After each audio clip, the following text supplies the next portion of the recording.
नमस्कार, मनीष कुमार सूर्यवंशी और आप देख रहे हैं वीडियो टाइम्स। मैं इस समय उत्तर पश्चिमी दिल्ली में मौजूद हूँ और मेरे साथ कांग्रेस के सैकड़ों कार्यकर्ता मौजूद हैं। सर क्या नाम है और क्या कहेंगे? मेरा नाम सतीश सांसी है और जिस तरीके से जो देश की हवा बदल रही है और हमारा जो माहौल, राजनीतिक जो माहौल जिस तरीके से बदल रहा है, ये तय है कि इंडिया गठबंधन की केंद्र में सरकार बनने जा रही है। और हमारे माननीय उदितराज जी उत्तर पश्चिमी लोकसभा क्षेत्र से जो प्रत्याशी हैं वो भारी मतों से जीत रहे हैं। और तो सर लोग उदितराज जी को वोट क्यों दें, ये बताएं। वोट देने का कारण ये है कि पिछले 5 सालों में जो भाजपा के जो सांसद थे उन्होंने एक दिन भी इस क्षेत्र के अंदर आकर के किसी कार्य को नहीं देखा है, ना कोई कार्य किया है, ना किसी जनता से वाद विवाद संवाद किया है, किसी प्रकार का कोई कार्य किया नहीं है। जीतने के बाद से लेके आज तक उस क्षेत्र में कभी आए नहीं है। तो लोगों के अंदर भारी रोष है, बहुत बड़ी नाराजगी है पिछले सांसद के कारण। और जो उससे पहले सांसद थे हमारे माननीय उदितराज जी थे, उनके जो कार्यों का जो ब्यौरा है उसकी लिस्ट बड़ी लंबी है और लोग उसी कार्य को उम्मीद में माननीय उदितराज जी को समर्थन देने जा रहे हैं इस लोकसभा क्षेत्र से। मैडम उदितराज जी भरोसा क्यों किया जा रहा है, क्यों वोट दे उदितराज जी को? उदितराज जी दलित और गरीबों का आवाज है, उन्होंने पूरे राष्ट्र में दलितों की वो आवाज है, उनके लिए काम कर रहे हैं, वर्षों से काम कर रहे हैं। तो यहाँ पर जो है रिजर्व सीट है, इसकी वजह से भी, और पहले भी वो सांसद रह चुके हैं और उन्होंने बहुत अच्छे काम किए हैं और इस समय उनके ऊपर बहुत भरोसा कर रही है। मेरे साथ ओमकार जी हैं जो कांग्रेस के बड़े नेता हैं। ओमकार जी क्या कहेंगे? उदितराज जी को सपोर्ट कर रहे हैं, सैकड़ों की संख्या में लोग हैं, जिंदाबाद के नारे लग रहे हैं, आप ये बताएं सर। हमारे उदितराज जी इस क्षेत्र में सबसे पहले भी सन 2014 में सांसद हुए थे और उन्होंने पार्लियामेंट में सबसे ज़्यादा आवाज़ उठाई थी और दबे कुचले रेहड़ी पटरी वालों की सबसे अगर आवाज़ पार्लियामेंट में उठाने वाले सांसद हैं तो वो उदितराज हैं। उदितराज से बड़ा कोई भी पार्लियामेंट में आज की डेट में अगर उदितराज जी जीते हैं सबसे बड़े लीडर के रूप में, और सबसे वाला दलितों की आवाज़ उठाने वाले, कमज़ोरों की आवाज़ उठाने वाले अगर कोई नेता हैं तो वो डॉक्टर उदितराज हैं। अगर चंदेला की बात करें, वो भाजपा के नेता हैं, वो भी दलित हैं, आप उनको वोट न देकर उनको वोट क्यों दे रहे हैं? देखिए, बीजेपी ने सबसे पहले डॉक्टर उदितराज जी की टिकट काटी, फिर हंसराज हंस की टिकट काटी। क्यों काटी? उदितराज जी को जो है सर्वश्रेष्ठ सांसद का अवार्ड भी दिया और उन्होंने इतना विकास किया कि किसी भी सांसद ने इतना विकास नहीं किया।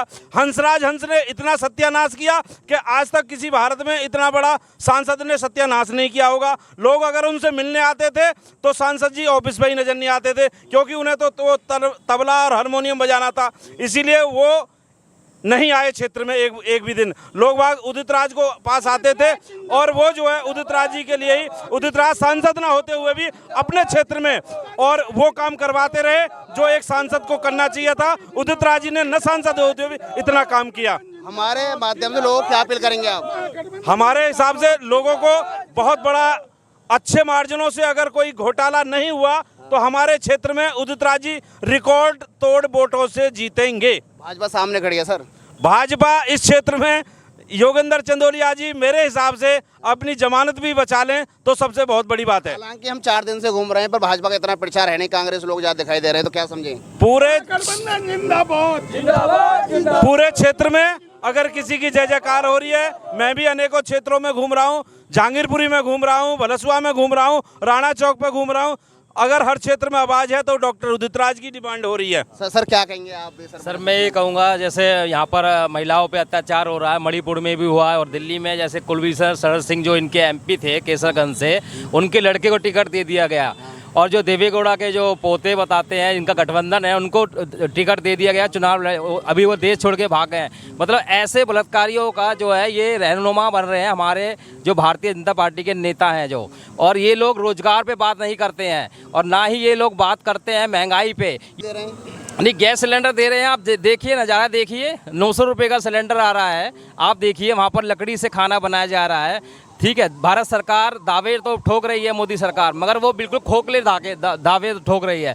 और जिस तरह से जिस तरह से महंगाई के ऊपर बात नहीं कर रहे हैं, जात पात पे और धर्म पे और बात करते हैं। चलो ये भी बात माननी पड़ेगी, अगर वो धर्म पे बात कर रहे हैं तो हर चीज़ पे बात होगी, महंगाई पे भी बात होगी, बेरोजगारी पे भी बात होगी।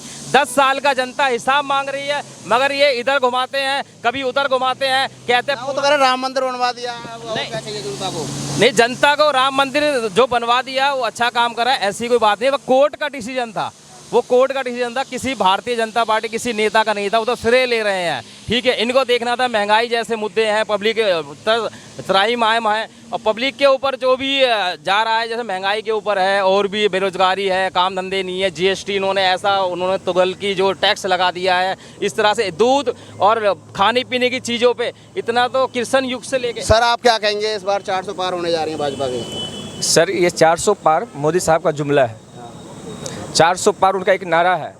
उन्होंने जो 10 साल में जो किया है वो SC ST OBC माइनॉरिटी की जो संवैधानिक हक थी, उस सारे हक को उन्होंने बर्बाद किया है। कहा पंचतीर्थ बनवाए हमने। अरे पंचतीर्थ से हमारा कल्याण थोड़ी होने वाला है भैया, उससे कल्याण नहीं होने वाला है। बाबा साहब का संविधान में जो दिए हुए प्रावधान है उसको लागू करो ना। हमें शिक्षा चाहिए, हमें रोजगार चाहिए, हमें महंगाई नहीं चाहिए। उन्होंने कहा था कि मैं गरीबी मिटा दूंगा, लेकिन 80 करोड़ लोग को फ्री में 5 किलो अनाज पे ला के खड़ा कर दिया। ये भारत की क्या, ये विकसित भारत होगा? ये विकसित भारत नहीं होगी। 5 नंबर भारत आ चुका है। अरे ये उनकी अपनी एक टीम है। भारत की तस्वीर और तकदीर क्या है हमारे आपसे ज़्यादा कौन जान सकता है? ये आम आपसे पूछो। क्या लगता है मैडम इस बार क्या होगा? नमस्कार, मेरा नाम किरण अहिरवार है। मैं मध्य प्रदेश से आई हूँ और टीकमगढ़ से वहाँ पे पहले लोकसभा और विधानसभा लड़ चुकी हूँ। उदित राज जी जो है उनसे हम लोग काफ़ी समय से जुड़े हुए हैं, उनके प्रचार के लिए मैं यहाँ पर आई हूँ। और इस समय मैं जो यहाँ पर माहौल देख रही हूँ वो उनके पक्ष में बहुत अच्छा माहौल है। ख़ास तौर से हम जो दलित वर्ग के और गरीब तबके के लोग हैं, इस समय सबसे बड़ी देश में एक चल रही है कि कहीं संविधान को आगे ना, ये जो 400 पार का नारा दे रहे हैं, इससे ये साफ समझ में आता है कि आगे आने वाले समय में ये लोग संविधान को ख़त्म कर देंगे और इस देश में लोकतंत्र भी नहीं बचेगा। जैसा कि हमारे मध्य प्रदेश में भी इस समय यही हालत हो गई है, लोकतंत्र तो बचा ही नहीं है। आज देख लीजिए, सबको खरीद लेते हैं, वो चुने हुए विधायकों को वो लोग खरीद लेते हैं। मध्य प्रदेश में जिस तरीके से कमलनाथ जी की सरकार गिरी है, तो ये देश का माहौल है और हम लोगों की सबसे बड़ी लड़ाई है लोकतंत्र को बचाने की और संविधान को बचाने की। तो इस समय सब लोग दोनों दलित नेता हैं। अगर चंदोलिया जी साहब की बात करें या उदित राज जी की बात करें, तो सर्वश्रेष्ठ कौन है आपकी नज़र में? बिल्कुल ना, इसमें कहने की कोई बात ही नहीं है कि उदित राज जी हैं। उदित राज जी हम लोगों की पूरी बातें उठाते, जब देखिए आप हमेशा तत्पर रहते हैं हर चीज़ के लिए, और कह लीजिए कि उनके जैसा कोई और जो है सांसद हो ही नहीं सकता है।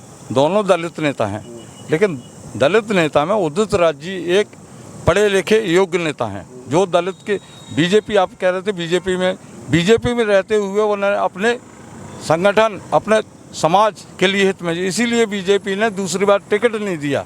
आज कांग्रेस में है, कांग्रेस वाले भी उनको पूरी तरह से, कांग्रेस पार्टी ही एक ऐसी है जो दलित मुस्लिम सबको लेकर चलती है, और बीजेपी में ये चीज़ें नहीं हैं। और 400 पार का मतलब है 421 पर संविधान में संशोधन कर सकते।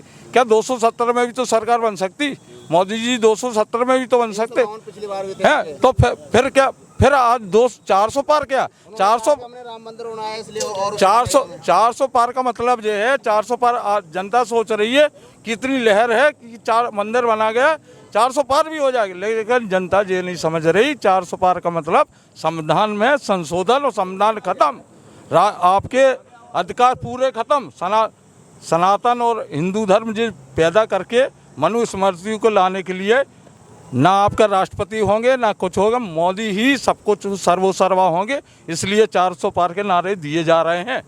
इसलिए मेरे साथ कांग्रेस के यहाँ सैकड़ों कार्यकर्ता हैं। इनका मानना यह है अगर 400 पार हुए तो संविधान खतरे में और संविधान बदल दिया जाएगा। मनीष कुमार, सूर्य के साथ अंकित गर्ग, वीर टाइम्स के लिए।